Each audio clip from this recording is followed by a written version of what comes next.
Hey there. So I have a rare few minutes here of downtime, and I poured myself a cup of tea.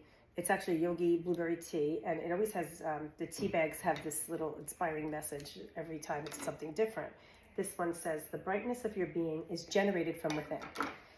So I just wanted to jump on quick because I had I had posted a video the other day talking about, giving like just gentle stretches for, all populations, right? So for instance, say that you've been sedentary more usual or more than usual lately.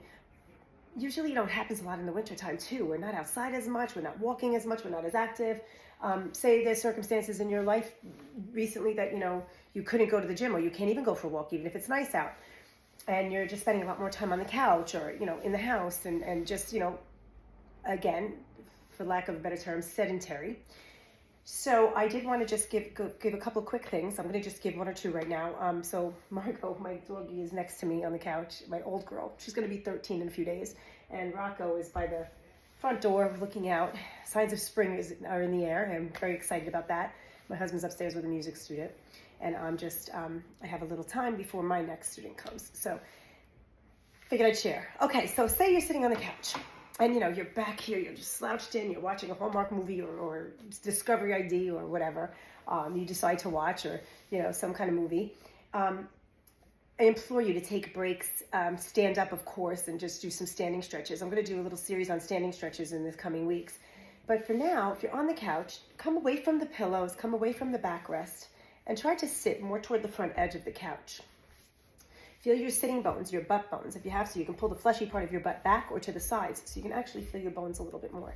This is an old couch, and I have my dog covers on it because they shed like crazy, so the cushions are a little bit, soft, but you feel that support underneath, okay? Everybody's couch is going to be different heights, and everybody's couch cushions are going to be a different depth. So just find your way toward the front of your couch a little bit, and try to bend your knees to where they are about 90 degrees in the hip. Again, if your couch is really low, your knee might be higher, and depending on your height and your leg length, this isn't all going to line up perfectly, but just try to bring them about hip width apart or shoulder width apart with your knees, and your feet flat and solid on the floor. And then try to find a place where you can center your body, where you're going to pull your pelvis into a neutral position. So that means you're not sticking your butt out like that and tipping your hips forward, but you're not dropping back into your hips either. So you want to try to find that place where, if your pelvis was a bowl of water that we just set down on the couch, you don't want any water pouring in either direction, down in front of you or out behind you. Knit your ribs together and try to find a place where you can square your shoulders over your hips and align your head, kind of pull your face bones back a little bit so your earlobes kind of come more in line over your shoulders. Everybody's neck shape and spine shape is different, so just try to get the best neutral that you can, and then center. Meaning, once you're in that neutral pelvis, it aligns the rest of the spine, and then you want to make sure that you're not tipping forward. Let me move this a little bit. Okay, so here's your neutral, and then you want to make sure, I know I have this big sweatshirt on, I could take it off and you can see better alignment with the shirt, with the t-shirt, but I think you got the idea. And you don't want to be leaning forward or leaning back of that center. So find a place where, if your torso was between two panes of glass, you wouldn't be smashing to the front of the glass or leaning on the back of the glass. So we have that neutral pelvis, and then line the body up. Feel that energy, okay? And then I'd like you to try to keep that neutral spine, and you can hold on to the edges of the couch or next to you. Margot's licking me over there. And then what I'd like you to try to do, if you can, is try to just lift one foot off the floor. You don't have to lift it real high. Don't lift it to the point where your body responds with movement. Lift it to the point where your body responds feeling that it's challenged. Your body is challenged to keep that center neutral position. Okay, that's the key here. So hold on to the couch here or here. If you feel really brave, you can keep your arms up, or you can even keep one hand on the standing leg, the one that's not going to move, and then one hand here. And you're just going to try to lift that foot off the floor. Okay, so if you see, I'm just going to show you the foot. I'm just going to lift it that much off the floor. Okay, so not a big knee lift. It's not a high knee lift or a high knee lift. Keep your whole body stable, in neutral, in center, and just lift, tap, lift, tap, lift, tap. Do anywhere from 5 to 10, but nice and slow. Tap without resting. Tap without resting. I want you to feel, not letting your body shift forward or drop back or collapse and pop. So find that place where you're really challenging that ability to maintain the stabilization in your body. And then you do it on the other leg. Okay? Now you can also alternate that if you'd like, but don't lift too high. So again, the question, how high do I lift? That's going to be different for everybody. The range of motion is dependent on your stability ability. So once you understand where that neutral center is, you try not to move your body, and you're only going to lift to the point where you don't sacrifice that neutral center, where you're challenging that neutral center. Now, one thing, if you're really sedentary, this might be really much more challenging than it looks, because your hips are going to get a little pissy at you. This is going to be, they might cramp in here.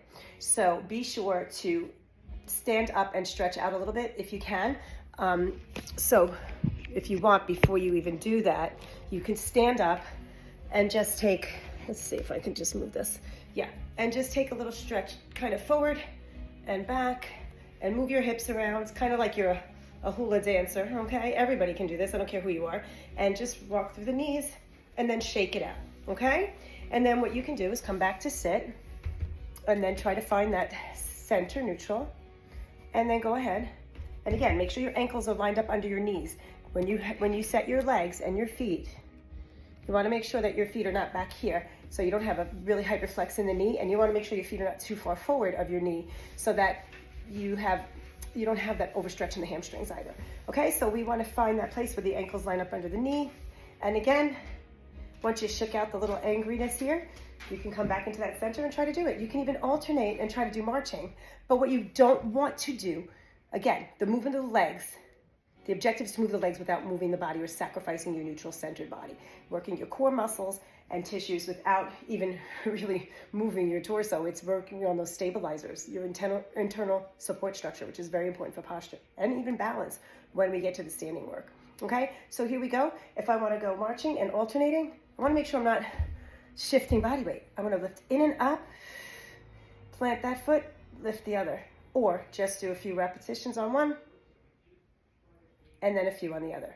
Be sure to stand up carefully and stretch out when you're finished as well, beforehand and when you're finished, okay? If this doesn't make sense to you, or it's not something you can try or want to try, let me know. But I'm going to be throwing out a lot more things.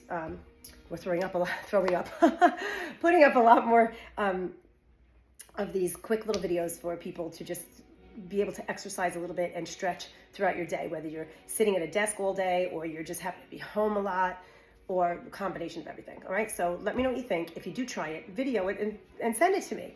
I can give you my number. You could private message me, you could text me, whatever. Questions, let me know, and let me know what you do want to see on here coming up, okay? Ciao for now, everybody. Thanks so much for checking in.